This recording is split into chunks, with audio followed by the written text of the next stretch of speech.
Fala galera, hoje a gente vai falar com o João Falcão, meu grande amigo, advogado, empreendedor, mestre aí na Harvard Law School e também está doutorando em ciência da computação lá na UFPE. Cara, muito gente boa. Enquanto a galera vai entrando aqui, eu vou chamar o João Falcão, que vai entrar em breve, e a gente vai começar a nossa aula sobre Startup Law. Ele vai falar muito sobre estratégia, ele vai falar sobre o livro que ele está escrevendo agora. Tem muito conteúdo bacana aí para a gente trocar ideia hoje. Vamos convidando a galera aqui enquanto o João entra. Chamar a galera toda para entrar, porque hoje o papo está imperdível. Lembrando que a gente vai falar sobre Startup Law. O João entrou aqui. Eu vou te solicitar. Grande Pedro Rabelo, Pedrão, Marcelo Ocona, galera. Fala, meu querido. Salve, salve. Como é que você tá? Saúde, Flamengo neles, Flamengo neles. Saudações, saúde. Viva a vida. João, cara, enquanto eu tô chamando o pessoal aqui, para a gente começar, estava falando um pouquinho de você, mas, cara, ninguém melhor que você. Se apresenta um pouco para a galera. Marcelo Franco entrando aí, Pedrão aí, uma galera boa, Marcelo Ocona. Se apresenta aí para o pessoal, só para a gente deixar registrado, muita gente te conhece, mas eu vou chamando o pessoal aqui e aí depois a gente começa o papo aí, eu te faço já a primeira pergunta. Boa noite, Patrick. Obrigado, agradecido aí pelo convite, uma oportunidade de estar conversando com um amigo. Estou aí já há alguns anos me dedicando a essa pesquisa. Trabalho, enfim, no universo de startups digitais, software, online já desde 2006. Eu fui diretor de inovação do Porto Digital, um parque tecnológico lá em Pernambuco, uma referência aí para o ecossistema de startups. De lá para cá, enfim, comecei a empreender, fazer minhas próprias startups e, em paralelo a isso, mantive uma vida acadêmica ativa. Minha formação é jurídica, tive a oportunidade, fiz um mestrado em Harvard ainda muito novo e, mais recentemente, eu voltei à universidade para consolidar essa experiência que eu adquiri como empreendedor.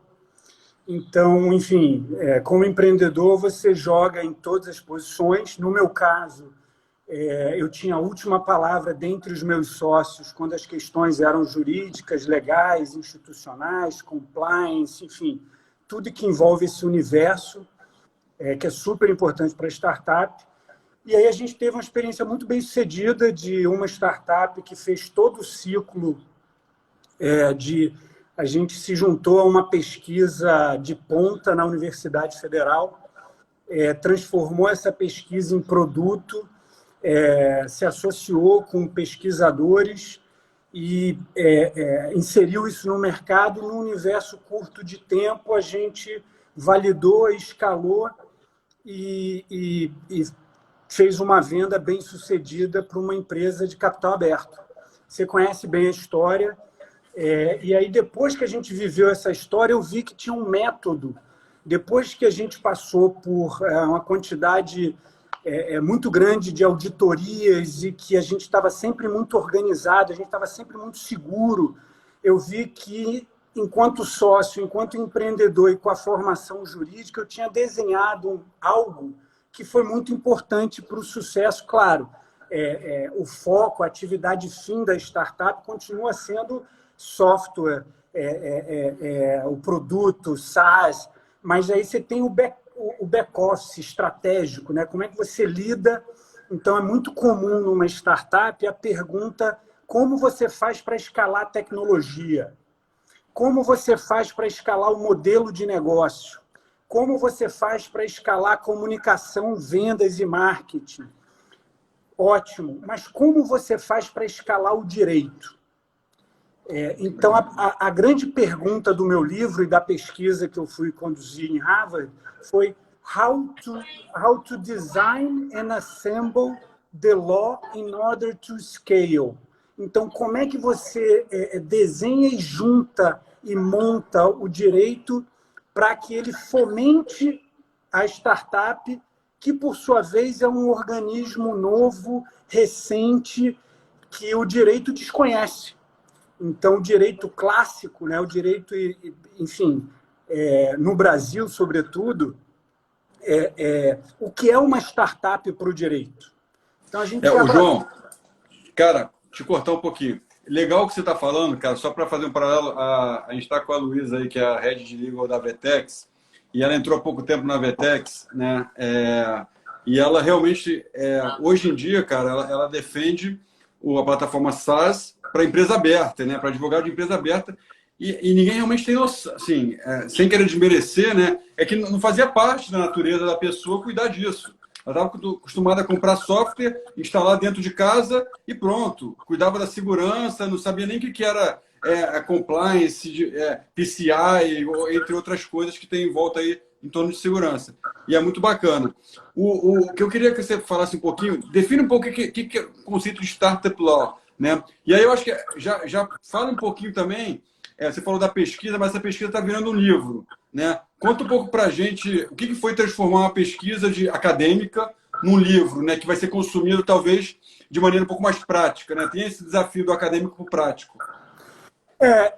Ajudou muito estar nos Estados Unidos, né? Que o americano ele é muito pragmático. Então, ele tem a coisa do storytelling, né? Então, enfim, na universidade, você se relaciona com uma série de pessoas e alguns pesquisadores lá falaram: eu acho que você tem que escrever isso para um público que não é jurídico. Como é que você escreve esse livro para ser compreendido pelo engenheiro, pelo designer, pelo psicólogo, pelo administrador, pelo investidor, pelo gestor, por quem quer que seja? Como é que você... E aí foi um desafio, né? Porque tem algumas palavras, sobretudo quando a gente fala de ciência jurídica, né? Que, enfim, traz um peso, traz já um conceito, e a gente tentou não utilizar, a gente tentou sair desse lugar. Então, a ideia sempre foi escrever um livro de direito, mas para o ecossistema amplo das startups, não só para o contexto jurídico. E aí, nesse sentido, eu peço até data máxima vênia aos meus colegas jurídicos e advogados, porque eu, de fato, fiz um livro num tom conversacional. Eu fiz um livro para ser compreendido. E aí ele está estruturado em 3... Você perguntou do método, né? O Startup Law. A gente estruturou em 3 fases. Uma, o aspecto teórico. E, enfim, como era uma pesquisa acadêmica, começou como acadêmica, tem um aspecto teórico importante. Por exemplo, o que é startup? Definir o que a gente entende por startup. Então, eu encontrei pessoas defendendo que startup as naus, as caravelas que descobriram o mundo novo, saíam 40, 50, voltava 1, 2 carregada de ouro, de tesouros. Então, isso já era os primórdios do modelo de startup. Eu discordo. Eu acho que o modelo de startup que a gente vive hoje é um fenômeno recente, pós-Segunda Grande Guerra Mundial, quando as pesquisas financiadas pelo governo ficaram pelo meio do caminho, e aí você teve a iniciativa privada começando a financiar aquelas pesquisas que ganharam a guerra, e a partir daí, essa é a origem do que hoje a gente define como startup. Então, essa foi a primeira parte. Aí, conceito, como é que as grandes instituições definem, etc. E aí a gente propõe uma definição teórica. Olha, a gente entende que startup é isso, um arranjo complexo, escalável, exponencial. Então, a grande contribuição a partir daí. A startup ela tem uma essência que é exponencial. Então, para você ser considerado uma startup, a jornada tem que ser exponencial. Não interessa se você é pequenininho, médio ou grande. Se o objetivo for crescer, duplicar por ano, por mês, por trimestre, essa curva de crescimento ela for escalável, a gente entende que muito provavelmente você é uma startup. O nosso foco é startup digital. Então, a gente entende que existe startup em outros segmentos, mas, enfim, a nossa escola, o que a gente se aprofundou de fato. Agora, 95% eu entendo que se adequa a outro tipo de startup que não necessariamente seja baseada em software. E essa é a parte teórica. Aí a gente entra no mapeamento, que é esse desenho aqui atrás. A gente fez um mapeamento de todos os aspectos jurídicos no ciclo de vida da startup. Então, a gente mapeou 88 aspectos jurídicos divididos em... Ô, João, quem vê assim, né? Parece que foi fácil, né?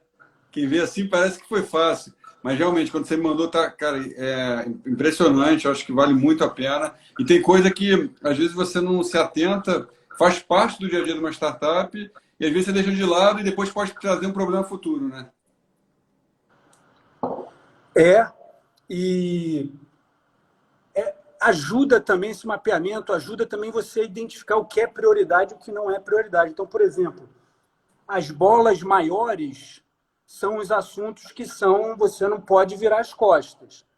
Tem umas menores que podem vir a reboque, podem atrasar um pouquinho, etc. Mas a ideia é que o todo, quem quer que esteja interessado na startup, tem um ponto muito, muito bacana também, que é o seguinte: o personagem da nossa pesquisa é a startup. Então, não é o co-founder, não é o investidor, não é o gestor, o CEO. O nosso personagem é a startup. Então, a gente conversa com a startup dizendo, olha, se você não quer deixar valor na mesa, se você não quer construir potenciais passivos, se você não quer bobear quando você der certo, quando você atingir a atividade fim, a tecnologia bombou, você deu certo, mas aí não se sabe quem são os sócios.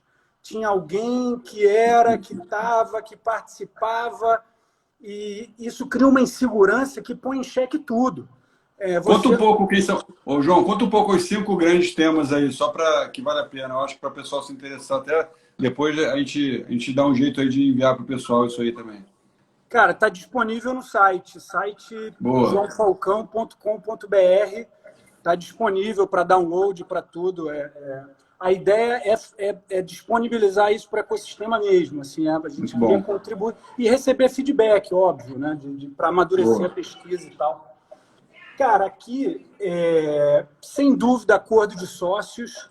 E aí é uma coisa que primeiro você assina um memorando de entendimentos, mas que já é um acordo de sócios. Eu criei, cara, se você ver aqui, ó, tá vendo aqui? Toolbox? Toolbox. Então, a gente criou 8 ferramentas que é para ajudar a lidar com esse processo. Uma delas a gente está chamando de Hard Talk Questionnaire.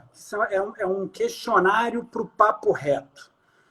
Então, assim, na largada, Steve Jobs e Steve Wozniak, na garagem, cara, tem que ter um papo reto. A gente lista, assim, 10 pontos, 15 pontos de conversa que não é uma conversa que você senta e tem uma vez, é uma conversa de amadurecer quem é sócio, quem não é.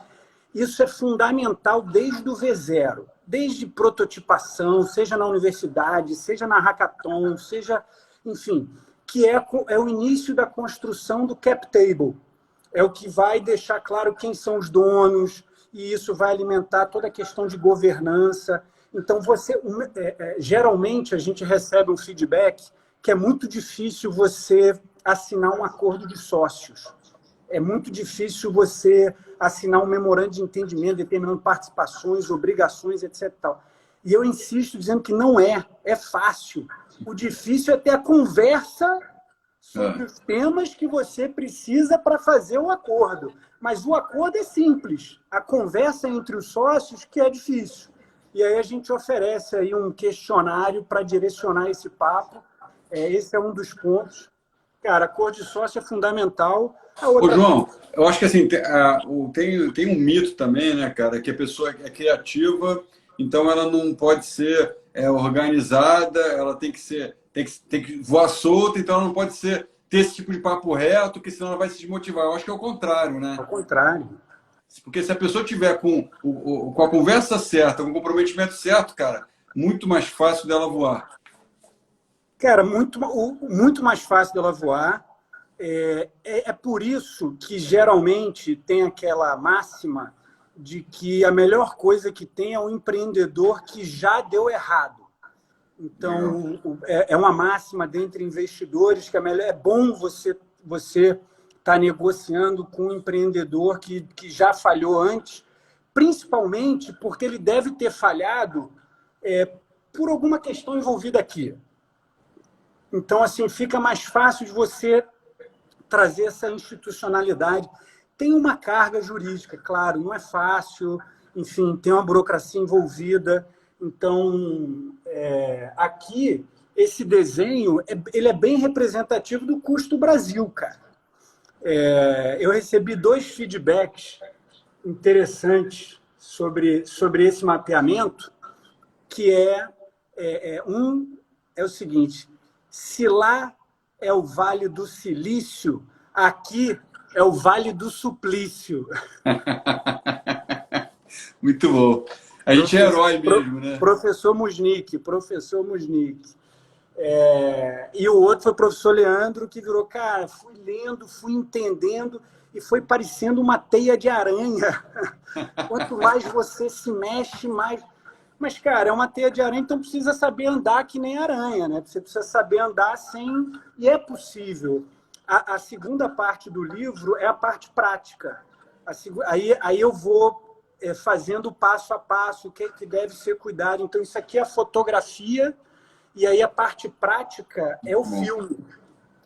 Aí a gente conduz o leitor para, olha, na fase... aqui, ó. Aí a gente vai aqui, tá vendo? A gente mapeou 88 aspectos jurídicos. Mas, na verdade, 88 é porque a gente queria brincar com 8 e com 8, que é o símbolo do infinito. Entendeu? Mas podia ser 90, podia ser 85, mas a ideia aqui é muito mais o método do que, propriamente dito, o que deve ser feito com a legislação atual. Então, enquanto eu estava trabalhando no livro, a legislação trabalhista mudou, cara, radicalmente. A reforma trabalhista mudou radicalmente, principalmente para o ecossistema de startups. Aí eu comecei a entender que eu tinha que escrever um livro que não fosse limitado ao direito que está em vigor hoje. E é a partir daí que a gente começa a desenhar um método que serve, claro, para o direito que está em vigor hoje, mas se mudar, você continua tendo um mapa, uma bolinha ou outra. Enfim, a gente fez questão também de deixar umas bolas meio brancas, meio vazias, exatamente para dizer que é um conceito, não é uma matemática, não é uma equação fechada. Aí a gente dividiu aqui, ó, fase de descoberta, o que você deve tratar, fase de validação, o que você deve tratar, fase de eficiência, o que você deve tratar, fase de escala, o que você deve tratar, divididos em 6 áreas, que é a área de direito societário, a parte dos aspectos financeiros. Esses 2 pontos aqui, o societário e o financeiro, são os pontos que dizem mais respeito, por exemplo, a venture law, a relação com o investidor. Então, esses 2 áreas estratégicas aqui, o investidor está do outro lado da mesa. Nas outras, não. Nas outras é a parte de propriedade intelectual, parte trabalhista, questões tributárias e o dia a dia operacional aqui da empresa. Então, são 6 áreas estratégicas. Esse primeiro perímetro é a fase de descoberta, aqui é a fase de validação, eficiência e escala. E aí os 88 aspectos estão distribuídos aqui. O grande barato de quem adota o método é que a capacidade de organização, a segurança que você fica, nunca você está 100%, sempre ongoing, né?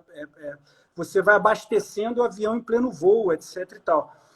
Mas dá uma segurança de você ter tido um olhar crítico, ter mapeado o que é importante para você ou não. E aí eu queria entrar na temática do que a gente está vivendo hoje, cara, que é uma pandemia, que é um negócio super profundo. Não, mas calma aí. Mas antes disso, vou te cortar.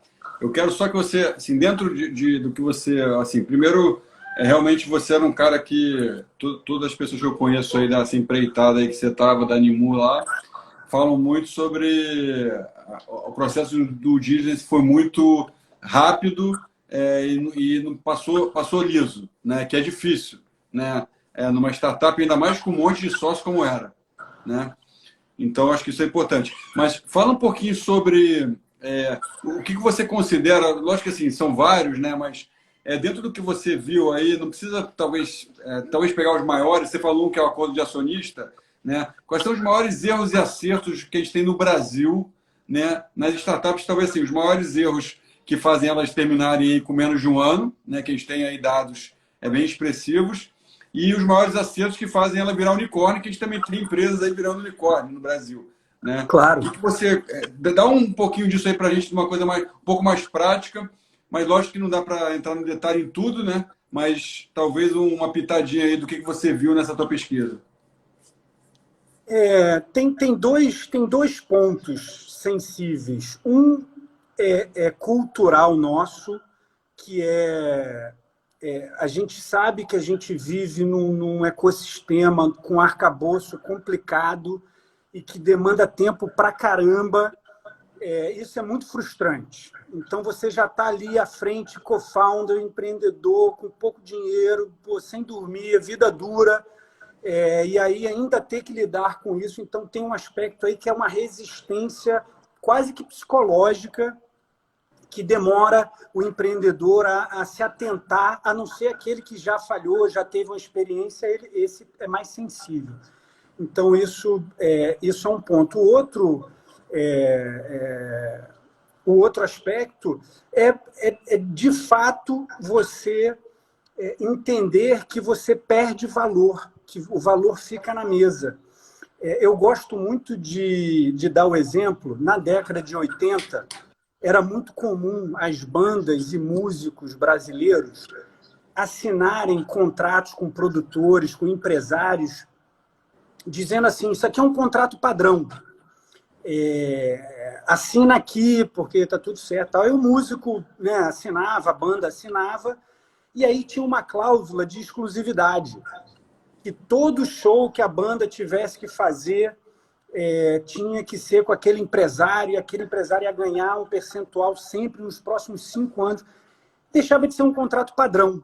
Então, isso acontece muito no ecossistema de startups. A turma troca termo de confidencialidade, né, o tal do NDA, dizendo, não, é padrão. E se você ler, e aí esse é meu primeiro papo, assim, tem que ler o que assina. Por mais que seja repetir, eu assino 10 NDAs e chega um momento que você passa a assinar 10 NDAs por dia, porque você está conversando. Alguém na empresa tem que ler. Alguém na empresa, porque aí tem uma cláusulazinha de exclusividade, tem uma cláusulazinha de não compete, tem uma cláusulazinha que, enfim. Então, isso é um ponto que, na largada, pode dar muita dor de cabeça, a par do acordo de acionistas.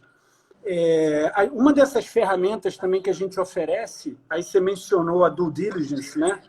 Uma das ferramentas que a gente oferece é uma lista de due diligence detalhadíssima, focada para uma empresa startup, para ela entender, na largada, o que você vai ser julgada sobre, o que você vai ser investigada. Então, a gente disponibiliza isso também. E foi legal porque o que você comentou, né, que a turma disse, foi muito rápido, a due diligence foi muito simples. É porque, na largada, quando a gente começou, eu já avisei os sócios, a gente vai estar redondinho diariamente. A gente alguma coisa pode ficar para trás, porque às vezes é difícil e tal, mas a gente vai estar constantemente se formalizando.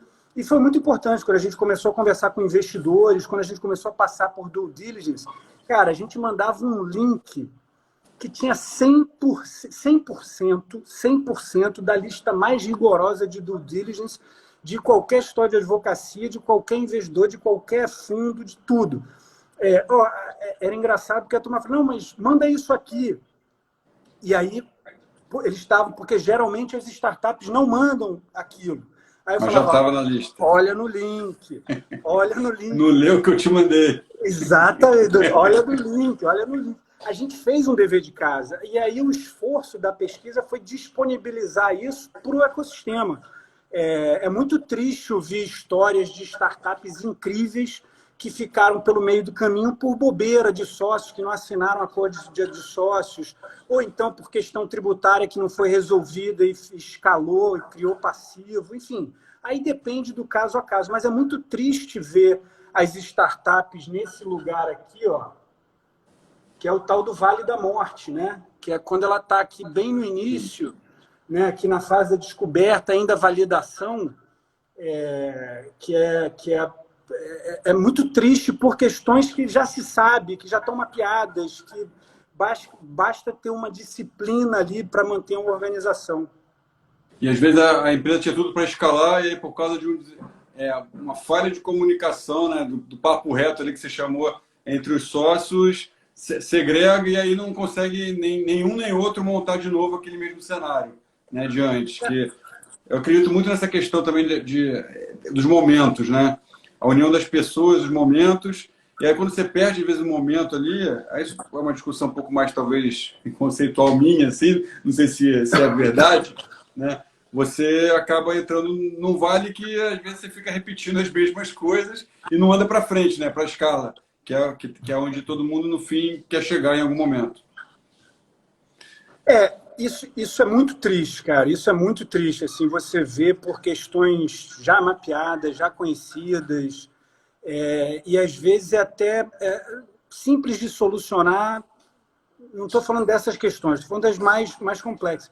Aí o clima entre as pessoas já gera uma insegurança porque não conversou quando tinha que ter conversado, porque não se assinou quando tinha que ter assinado. O direito requer uma formalização rudimentar. Assim, você tem que, às vezes, imprimir ou assinar digitalmente, aí você testemunha, registro disso, paga aquilo, taxa aqui, taxa acolá, guarda, prestação de contas. Então, é muito triste ver startups, grupos, times, né? Sobretudo times incríveis, tendo dificuldade de seguir adiante por questões que já se conhecem, sabe?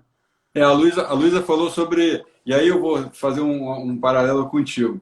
A Luísa falou assim, pô, às vezes as pessoas deixam de lado para não burocratizar, né? E ao mesmo tempo, assim, algumas pessoas, alguns sócios da Animu achavam o João chato pra caramba. Mas depois, todo mundo ficou feliz, que a do dia foi rapidinho. Então, assim, eu acho que assim, precisa ter um chato, entendeu? E aí o chato não quer dizer que é chato, né? Quer dizer que o cara está perseguindo ali uma coisa que vai tirar dor de cabeça futura ou até vai permitir a empresa escalar. Eu acho que esse é um ponto, que eu acho que aí está a diferença, eu acho, entre ser chato e você ser consciente, né? Acho que é diferente. Né? Eu falei chato porque é o que todo mundo fala, né? Mas não é isso. É você ser consciente aonde você quer chegar e o que você precisa limitar e colocar as pessoas em comum acordo para seguir, né? Trabalhando numa boa. Eu acho que também todo mundo que quer hoje também, né? Acho que a geração mais nova é trabalhar tranquilo, sabendo as regras, né? Bem acordado. Né? Eu acho que isso é muito importante. E, cara, uma coisa que eu queria que você respondesse, que você falasse um pouco, que eu acho que é importante, porque eu tenho um pouco de dificuldade, falando sério mesmo, assim, porque assim, propriedade intelectual é uma coisa que, ao mesmo tempo que é super importante, você vê um monte de gente, a Amazon, a Alibaba, todo mundo patenteando coisas, né? Mas, ao mesmo tempo, quando a gente fala em alguns softwares, é tão fácil você mudar alguma coisa e fazer um software muito parecido com o outro. Aonde que está essa sutileza aí de o que você precisa realmente se preocupar com propriedade intelectual, o que talvez você não precise, porque já é meio que domínio, não sei se existe essa palavra mesmo, mas se é domínio público. Aonde que isso pega? Cara, pois é. Então, esse é um dos aspectos que faz muita diferença se é uma startup de software ou se é uma startup de biotecnologia, por exemplo. Então, o nosso carteado aqui é engenharia de software, ciência da computação. Software não é patenteável no Brasil. A regra geral é essa, que software não é patenteável no Brasil, ao contrário dos Estados Unidos. Então, nesse cenário, tem diferenças importantes entre propriedade intelectual de software no Brasil e propriedade intelectual de software nos Estados Unidos, né? Porque Eu me refiro aos Estados Unidos porque o ecossistema de startup bebe muito da fonte americana, mas isso não dá para a gente, não é copy-paste, não é. Eu digo sempre que, assim, no começo, é você ter certeza que todo mundo que entrou em contato com a tecnologia, desde o primeiro dia, até, enfim, assine uma carta-acordo de titularidade, que é um negócio de uma página, a gente fala isso no livro, dizendo o seguinte, olha, toda a ideia que eu tive, que eu desenvolvi relacionada a esse projeto, a esse nome, essa empresa, pertence à startup, à empresa e tal, papapá, papapá, papapá. Então, o freela tem que assinar isso, o funcionário tem que os sócios têm que assinar isso, os gestores têm. Então, 100% da empresa tem que assinar uma carta de acordo de titularidade, que é dizendo o seguinte, ó, tudo que a gente está se juntando aqui para fazer pertence a uma pessoa jurídica chamada Startup XPTO. Então, isso é a primeira coisa na largada e tem que ser todo funcionário que entra, assina a carteira, papapá, papapá, e a cartinha de acordo de titularidade. Então, isso é uma prática bacana. Não garante nada, mas é muito recomendado até para que o próprio time se sinta seguro e as pessoas, ao saírem dali ou o que quer que tenha, tem algo assinado de que o que foi criado ali deve ir aí com a cláusula de confidencialidade, enfim. Uma coisa, é importante ter esse documento. A outra, não adianta muito, assim, é duro dizer isso, mas você tem um processo no INPI que é de registro do software, você deposita o software no INPI. Só que, assim, quem trabalha com software sabe que a versão que eu tenho do software hoje é uma, daqui a 3 meses é outra. Então, eu depositei lá no INPI em janeiro, que demorou não sei quantos meses para dar o ok, validar e tal. Eu já tenho uma nova versão, eu vou fazer depósito e registro no INPI a cada versão? Eu acho que não.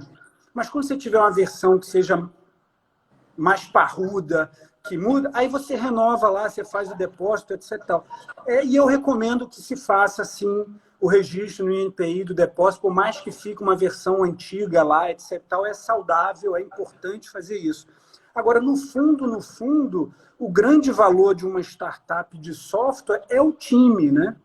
Então, não adianta, assim, você falar de propriedade intelectual de software, eu não quero dizer que não é importante, não é isso. Eu só quero dizer que o time é muito mais importante. As histórias que eu conheço no ecossistema de startups de software, as aquisições, o valor é do time. Claro que você tem uma tecnologia que o time já vem desenvolvendo há um tempo, mas assim, se não tiver o time capaz de gerir aquela tecnologia, de fazer as atualizações daquela tecnologia, aperfeiçoar aquela tecnologia, não adianta muito você ter o registro no INPI, não adianta muito você comprar só a tecnologia.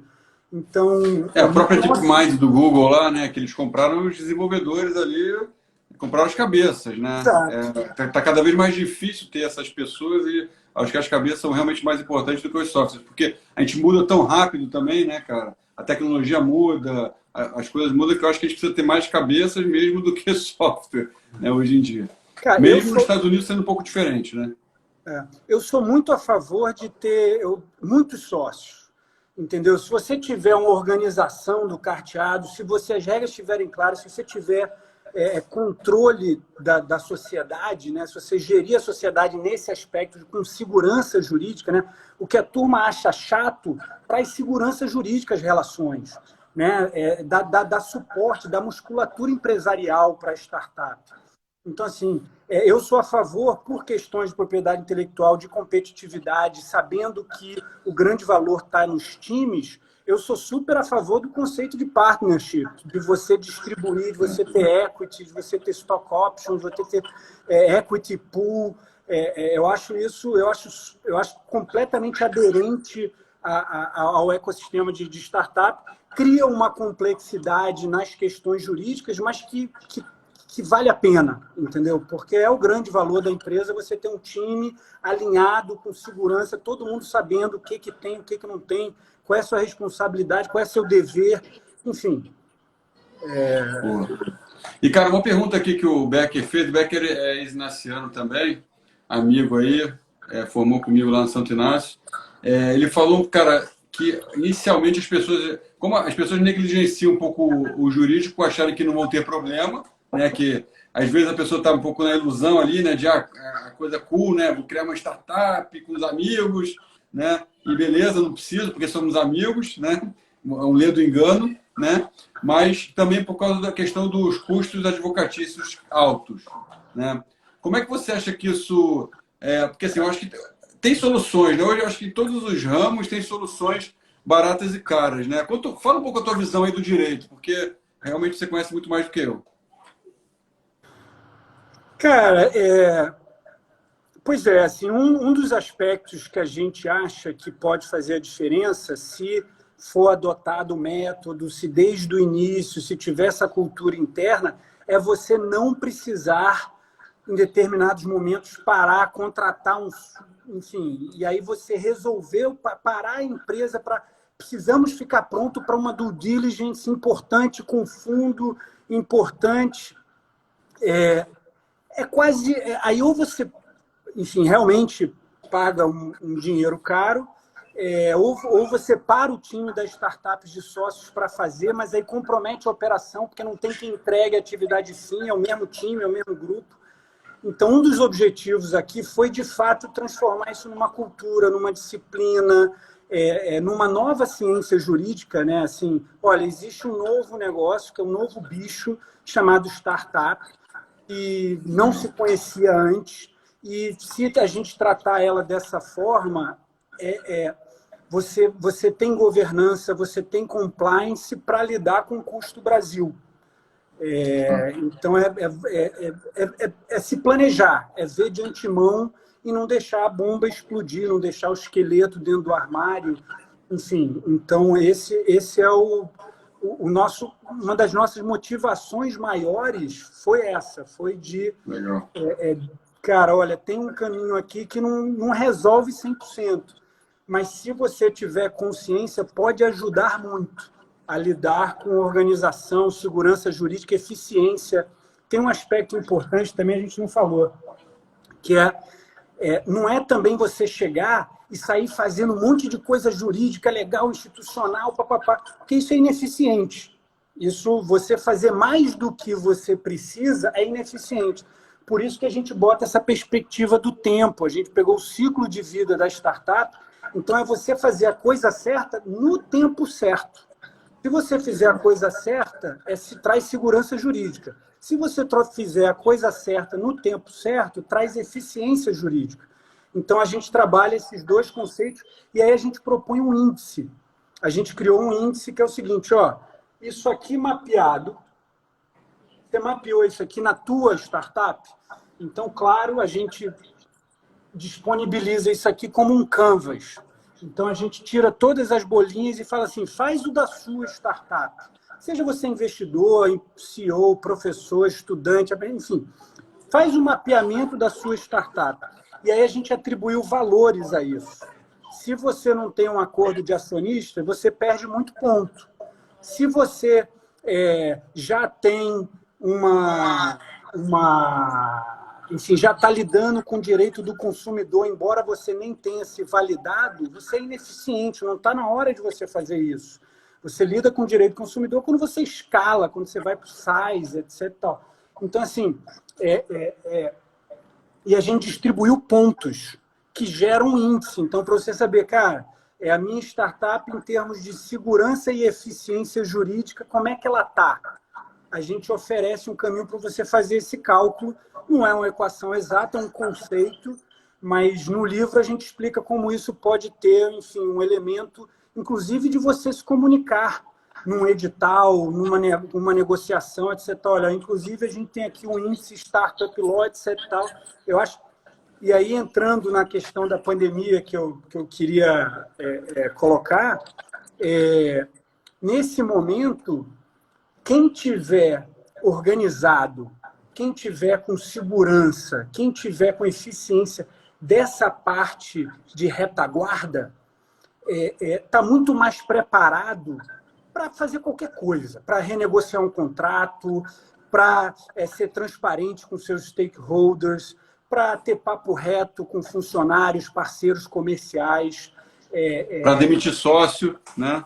Em algumas situações. Para Demitir sócio em algumas situações. aí o acordo de sócios tem que... Ah, tá, não, demitir da parte executiva, sim, de tirar de Sim. prolabore, etc. Sim, total, total. Eu pensei que era excluir da sociedade, né? Não, é Não. tirar da operação, né? Claro. Você fica muito mais para fazer, enfim, para executar ferramentas de gestão, e aí eu não estou falando de gestão jurídica, eu estou falando de gestão financeira, econômica, gestão de pessoal, todos os outros aspectos, gestão tecnológica, etc.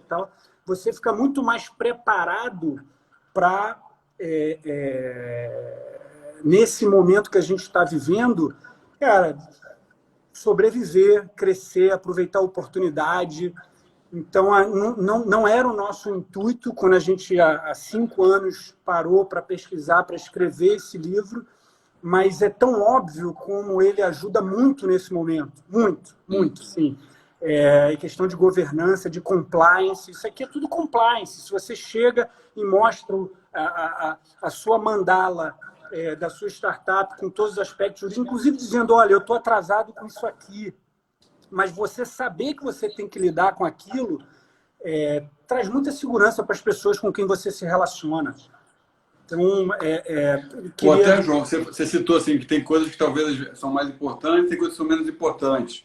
Né? Às vezes você deixou menos importante de lado por questão de braço ou de tempo, né? Coisa do tipo. Cara, uma das ferramentas aqui do Toolbox é um questionário para crise. Então, é um questionário de crise, seja a crise da que a gente está vivendo, seja a crise que acontece na vida de uma startup, ou N outros fatores. Então, o que você faz? Aí a gente tem um questionário dos pontos que você tem que estar atento durante uma crise para administrar. Então, isso é uma coisa também que é uma das ferramentas que a gente oferece para a turma. Tá, eu botei teu site aí que o pessoal perguntou. Então é joãofalcão.com.br, está no site lá o framework, Startup Law. Em breve o livro nas bancas, nas livrarias. E, cara, eu queria, assim, a gente está chegando aí nos 15 minutos finais, mas queria que você falasse um pouco, que aí, assim, muitas vezes o preconceito do pessoal de falar com um advogado é porque a linguagem é totalmente diferente da linguagem do time de negócio. Eu brinco muito quando você deixa 2 advogados negociar um contrato, quer dizer que o contrato não vai sair, né? É uma brincadeira, mas você sabe que tem um fundinho de verdade. Porque cada um quer defender o seu e cada um tem por que defender o seu lado, né? E tem por que não aceitar uma cláusula, né? Sempre tem, né? Mas aí a área de negócio acho que tem que saber conduzir para entender até onde um ou outro lado pode abrir mão. Como é que foi para você, que é um advogado, empreendedor, né, e agora está fazendo doutorado em ciência da computação, né? Eu queria que você contasse um pouco assim, como que isso te ajuda, porque assim, com certeza a linguagem ajuda muito a explicar melhor o direito, né? Eu acho que isso fica claro na conversa, não é à toa que o livro ele com certeza vai atingir pessoas que talvez, sei lá, 90% que sejam fora do direito, né? Porque vai ser tão fácil de ler, o framework é muito fácil de você entender, né? Então, conta um pouco aí como é que foi essa transição e qual é o desafio também, até com os advogados e com o pessoal de negócio, para você fazer esse negócio fluir, que não é fácil, né? E aí tem também minhas próprias limitações, né? Então, essa visão jurídica, né, eu tenho uma formação de 2 mestrados, um bacharelado, enfim, em direito, e aí você treina o olho para ver problema, para pensar no pior cenário, não para ser um obstáculo, mas para você lidar com esse cenário. Então, a minha mente foi treinada durante alguns anos, bons anos, para isso. Então, eu tenho que estar atento, por exemplo, quando eu atuo como gestor ou como eu estou na parte executiva, eu sempre alerto os meus interlocutores, meus sócios. Gente, eu estou aqui como empreendedor, mas eu queria muito que vocês entendessem a minha colocação como a gente fazer uma fotografia de todos os problemas. Não é para botar areia, mas é para a gente tomar uma decisão consciente. Então, assim, o meu objetivo a fazer esse mapeamento não é para desestimular ninguém a empreender. Muito pelo contrário, empreendam, é ótimo, é a vida do futuro, monte a sua startup. E aí eu fui para a escola de engenharia de software, estou fazendo doutorado, o professor Silvio Meira me recebeu, muito para começar a entender visceralmente esse bicho que é essa startup de engenharia de software baseada em ciência da computação, agora com inteligência artificial, daqui a pouco com inteligência quântica. E para mim é um desafio, né, cara? É um desafio porque sempre fui buscar outro tipo de formação jurídica, então tenho muita familiaridade com questões financeiras, tenho muita familiaridade com questões de gestão de pessoal, com marketing, gestão de projeto, OKR, tenho muita familiaridade, mas ainda não tinha familiaridade com a programação, com ciência da computação e você entender sobre a filosofia de software engineering, você saber programar, codar. Esse ano, cara, botei de pé minhas primeiras linhas de código. Então, e vejo não como uma transição, vejo como uma complementação. Então, o doutorado, eu acho que ele complementa e alavanca toda a formação jurídica que eu tive e estou cortando um dobrado, né? Assim, claro, cara, gosto de estudar, gosto muito de estudar, adoro pesquisar, mas essa complementação do direito para a ciência da computação focado em engenharia de software está sendo uma aventura, mas estou encontrando muito apoio, porque a escola, a faculdade eu estou fazendo na UFPE, no Centro de Informática, lá em Pernambuco, e lá a turma entendeu já há alguns anos que para ser bom em informática, em ciência da computação, em engenharia de software, precisava ter o conhecimento de outras áreas. Então, eles começaram a desenhar essa pós para receber pessoas de outras áreas, psicólogos, administradores, advogados. Então, é um movimento. As escolas de ciência da computação de vanguarda já estão fazendo esse movimento, porque entenderam que para evoluir a computação, você precisa ter as outras disciplinas participando disso. E isso foi muito legal. Eu acho que eu estou aí na leva das primeiras turmas aí de fazer essa complementação, mas estou adorando, cara, adoro e gosto muito de estudar, então ajuda, né? Eu acho que a ciência da computação, é claro que está mais... tá no boom, né? Porque acho que a gente está num momento realmente único, né? A gente vem nesses últimos anos. Você está vivendo na fonte, né? Acho que a gente tem alguns centros de excelência aqui no Brasil. A gente fala muito de universidades de fora, mas a gente está muito bem posicionado, né? Tanto a FMG lá, que a gente conhece o pessoal, o professor Nível, a UFPE com o Silvio Meira, que também são duas sumidades aí no assunto, né? Eu acho que a gente, às vezes, valoriza até pouco, né? O que a gente tem dentro do nosso Brasil. Então, é muito legal essa transição. Eu encaro também como uma evolução, né? Eu acho que é isso. Eu não encarei um doutorado ainda, não tive coragem.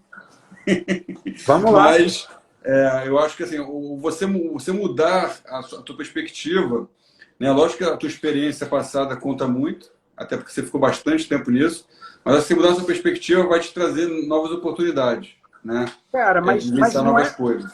Não tem essa mudança, na verdade. Não tem. É uma construção. Então, assim, o tema da minha tese de doutorado é Legal Algorithms. Então, entendeu? Então, tem uma complementação muito forte, muito forte. E você tem razão. No Brasil, a gente está bem servido das universidades. Um dos pontos do livro que a gente fala como é importante tratar isso se você está montando sua startup em universidade pública, seja ela federal ou estadual, sobretudo federal. A imensa maior parte da inovação no Brasil acontece nas universidades federais, a imensa maior parte. O FCG também é muito boa. A gente tem um laboratório lá, Vetex, cara. Tem um time lá. Estamos com o escritório de João Pessoa agora também, para ficar próximo. Sim. Pessoal muito bom. Então, assim, a gente aborda isso. Olha, se você está utilizando o laboratório da universidade para montar sua startup com investimento privado, tem que estar atento, porque a universidade pública, o que quer que se desenvolva lá dentro, é público. Como é que você lida com isso numa startup que o diferencial competitivo é a pesquisa que foi desenvolvida no laboratório da universidade? Tem que estar atento para esse ponto, tem que estar muito atento. Esse, inclusive, é um ponto que o professor Nívio Ziviani, que estava na minha banca aqui, quando eu defendi esse mestrado, ele estava lá na banca. Foi um mestrado de Direito, mas ele, professor emérito de Ciência da Computação, estava na banca. O professor Nívio fala muito sobre isso e ele tem um caso de sucesso, ele tem uma experiência de sucesso de desenhar lá na UFMG, desenhar um instrumento jurídico específico para isso. Então, a UFMG, as startups geradas no Latim, né, no Laboratório de Tecnologia da Informação do professor Nívio, elas têm uma segurança jurídica muito maior do que as que nascem em outros laboratórios de outras universidades federais. Por quê? Porque o professor Nívio, como pioneiro, ele fez esse esforço e discutiu com procuradoria, discutiu com reitoria, e ele desenhou lá um modelo com todo mundo avalizando, todos os... Quem fiscaliza a universidade pública concordando, e isso traz uma segurança para qualquer investidor. Não é à toa que lá é um ecossistema diferenciado. Claro que tem muitos outros aspectos, mas esse é um dos aspectos que contribui e muito. O professor Nívio é um pioneiro aí em tudo que a gente está falando. O professor Nívio e o professor Silvio Meira, lá em Pernambuco. Em Pernambuco, o Silvio também tem esse papel de ser vanguardista em como lidar com idiosincrasias jurídicas. Então, tem algumas idiosincrasias jurídicas que você precisa de uns caras como Silvio Meira e Nívio Ziviani para dizer, olha, não, aqui no Brasil a gente também é de ponta, a gente vai fazer startup, a gente vai pagar imposto, a gente vai ser correto, a gente vai ter compliance, a gente vai ser transparente, mas a gente vai fazer. Então, e ainda vai doar uma parte para a universidade. Entendeu? Tem que ter professor emérito, cara, para chegar na universidade pública e falar, ó, é assim que a gente vai fazer, e isso está certo de fazer assim. Porque aí você tem uma cultura antiga que, enfim... Dificulta, né? Dificulta. Para não falar outra palavra. Ô, João, cara, porra, demais. Você sabe que eu te adoro pra caramba, você é um cara muito do bem. Além de ser black belt também, né? Então, acho que a gente se encontrou lá na academia, por acaso, mas acabou que tinha tanto amigo em comum que a gente virou aí amigo aí de verdade. Queria que você finalizasse o papo, cara. Esse nosso canal, o objetivo dele é realmente a gente trazer mais conhecimento, desmistificar algumas coisas. Eu acho que o papo foi bom, porque eu trouxe também outro dia um amigo meu, que é um advogado, falando sobre LGPD, que falou de uma maneira muito fácil de entender, né? Então, acho que a gente começa a desmistificar um pouco essas guerras, né? Às vezes, de cadeiras, né? Assim, o advogado, então, não quer fechar negócio. Não é isso. Ele quer só preservar a tua empresa. Ah, não, o data scientist lá, ele, putz, é um cara que não pode ser intocável. Não, ele tem que também entender das coisas, porque, cara, tem que entregar no prazo, senão a gente não sobrevive, né? Então, assim, tem uma série de coisas. Queria que você deixasse uma mensagem final aí para esse nosso canal, falando um pouquinho geral aí sobre Startup Law e quando é que vai... Conta pra gente aí quando é que vai estar o livro disponível também, que eu vou querer comprar aí em primeira mão. Cara, queria muito convidar a turma para visitar meu site, que tem muito conteúdo lá. Eu estou há 5 anos pesquisando e agora, esse mês, concluí e estou colocando todo esse conteúdo que a gente bateu papo no site. Então, se você quiser fazer o download das ferramentas, Toolbox, você vai lá, faz o download. Se você quiser, tem algumas outras palestras que eu fiz. Então, toda palestra, essa inclusive, a gente está filmando para disponibilizar no site. Então, tem outros papos com outros temas mais focados. E o livro, ele está na reta final do ajuste gráfico. A gente utilizou muito imagens, design. Então, o design é parte do conteúdo, não é só ilustração, estética, é parte do conteúdo, como a gente viu aqui. Então, como essa imagem, tem várias outras. E a gente, cara, o site é o lugar para a gente se encontrar, para a gente se relacionar, para tudo aqui que a gente falou, tá lá, você faz o download da mandala, do pôster, do canvas, do índice. A ideia, o conceito é caro escrever um livro, mas é barato fazer uma cópia. Então, a gente está aí fomentando o ecossistema, porque somos parte dele, é o nosso retorno. Até aqui o ecossistema tem sido generoso com a gente e a gente está retornando aí. Foi um prazer, Patrick. Obrigadão. Um brinde. Um Flamengão agora. Opa! Para dar uma moral também para o nosso amigo que está na luta aí, né? Empreendedor escalável. E, pô, cerveja é uma delícia. Cara, brigadão por ter participado. Acho que a gente não vai ser o primeiro. Vamos ter vários aí. A gente tem muita coisa bacana aí para você agregar para a gente. É sempre bom conversar contigo. Vamos depois combinar outros temas e eu acho que foi muito... Eu sempre aprendo muito, né, com essas conversas. Então, para mim, está sendo realmente uma oficina muito bacana aí para eu evoluir aí nesse período aí de pandemia. Muito obrigado, meu querido. Um abração. Obrigado, Patrick. Boa noite, cara. Obrigado, gente. Um abraço, um abraço. Até mais. Obrigado, pessoal. Valeu, Flamengo. Abraço.